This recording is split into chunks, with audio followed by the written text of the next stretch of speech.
is Annette Lund. I'm the Vice President of Diversified Plastics.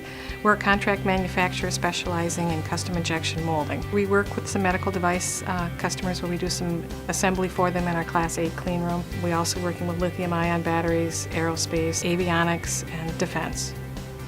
We just bought a Stratasys Objet 260 Connex PolyJet 3D printer just 5 months ago. We have a lot of customers that are interested in us building prototype tooling. So we do aluminum and P20, but they're very time consuming. They can take weeks to build, and one of our customers needed to get to market much faster than that. So by being able to print the mold components and put that in the press and run it, we can do it in a matter of days instead of weeks. So that's been very helpful. And it's actually less expensive. They're able to get a few parts to test out their design so that they can move forward and see if that design is going to work. My name is Joni Davis. I'm with Diversified Plastics. Currently I'm working with a medical OEM here in the Twin Cities area, and they make product for urology, and we do quite a few medical devices for them. They came to us with a situation where they were launching a new product to the market, and they wanted to test out the design before it actually went into a production tool build.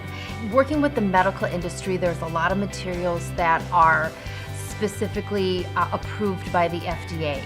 Especially in the thermoplastic elastomers, you don't have a lot of opportunity to do prototyping. So what happens is they can't machine it, they actually have to build a steel tool, either an aluminum or a soft steel tool to get parts, and the time we could work on this for 6 weeks to get them apart. They got apart in 5 days. And so to be able to grow or print these cavity and core blocks and get the exact material that's already been approved for their product, they can do sterilization testing, and they can also make the changes too. If you bring them apart and it's not exactly the color or the texture or the feel that they're looking for, then they can go back to the drawing board and go back to their R&D group and say, we need to look at changing the texture, changing the design, changing the color or the material itself.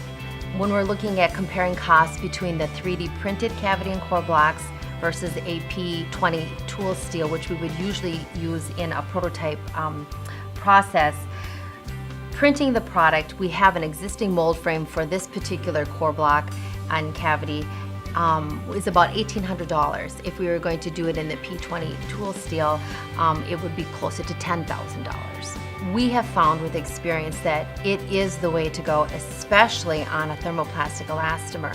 This is the only way you're going to be able to get an actual part to your customer in a prototype method.